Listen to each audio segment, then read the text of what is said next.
These massive flows place a vast burden on our healthcare system. But during a global pandemic, they threaten to create a perfect storm that would spread the infection to our border agents, migrants, and to the public at large. Left unchecked, this would cripple our immigration system, overwhelm our healthcare system, and severely damage our national security. We're not going to let that happen. President Trump closing the U.S.-Mexico border to fight coronavirus. Remember when people said you couldn't close the border? I guess they were wrong. Allowing only essential travel and, of course, trade.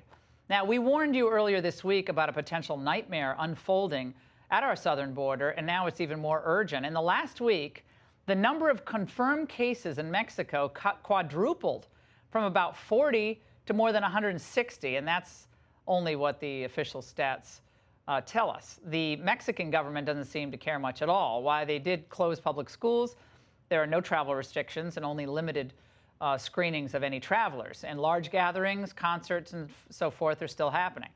Now, what you have here are the ingredients, a lot of the epidemiologists are saying, for an epic disaster. Now, here's how one of Mexico's top epidemiologists put it. From my perspective, we have all the conditions for this to turn into a tragedy, similar to Italy, if not worse.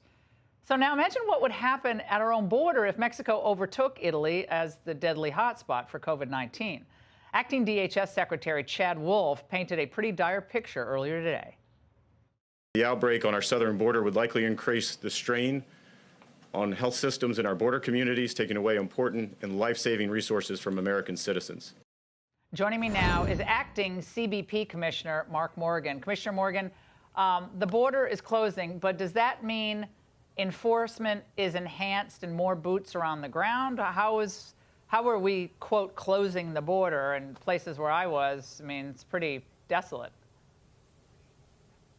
So all of that has happened. But Laura, I do think words matter. And so because it means something different to certain people. So we're really not closing the border. As you just said in your opening, we're absolutely limiting and taking reasonable restrictions to contain and mitigate. But it's still going to be open to essential travel, and a cargo commercial trade is going to continue to flow. But this president, this is the first time that this has ever happened, that we've taken these authorities and applied them. And we're doing it both at the northern border and the southern border.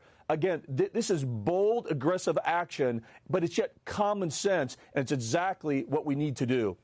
Well, Mark, we've talked about this before, and of course we're not talking about the normal entry points into the country where people have to, meet a Border Patrol official, a customs official. We're not talking about that. We're talking about people who just, walk across the border, a little fence where we don't have the wall yet, or people who float across the Rio Grande. Now, let me just understand this. Because when we were in Del Rio last year, people were floating the Rio Grande, and it was very narrow in the places we were and shallow in some places, but still water moves. They were just turning themselves into Border Patrol and then getting bused to a different part of Texas and then ultimately released into the country.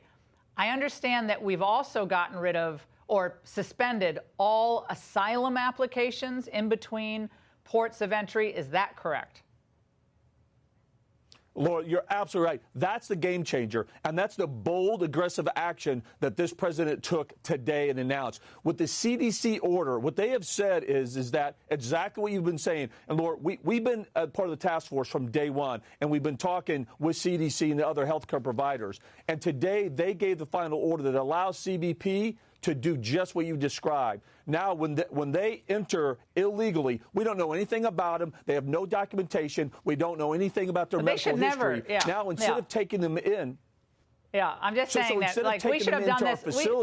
We should never have taken them in. I mean, the point is, this is what we saw when we were there. But I just want to remind everyone, the reason that these family units could come by the thousands into the United States, into, just crossing the Rio Grande and walking across and being released, is because the Trump administration was sued, and liberal judges put in injunctions stopping the administration from sending people immediately back, correct? So that was liberal judges who at the time were endangering our health security and and just our school resources and everything else. So this is something the Trump administration has tried to do before, and judges stop them. But now suddenly everyone's a border hawk because they're like, well, my life might be in jeopardy now.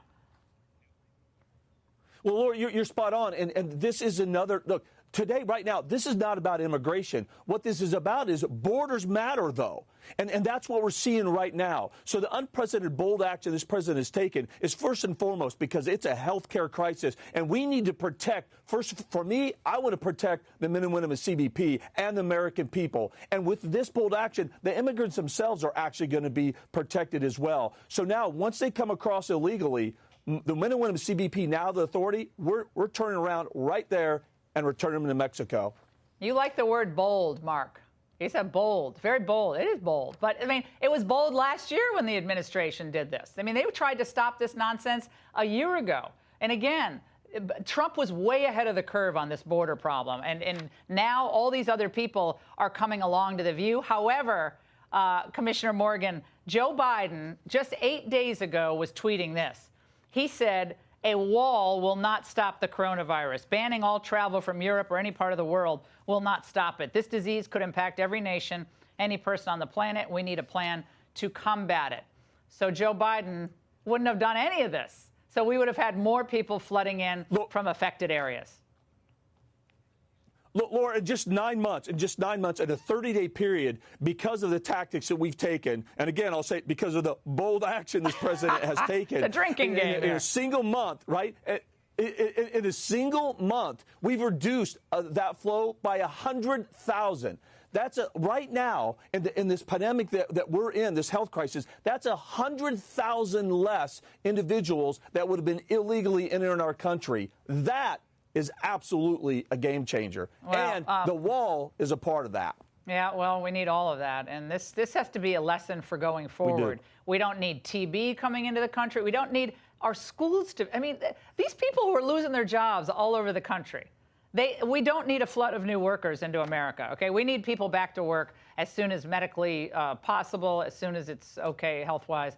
Commissioner Morgan, great to see you. Stay safe out there. And all our love to the Border Patrol. They're amazing people. I had a chance to meet so many of them over the last several years. You take care.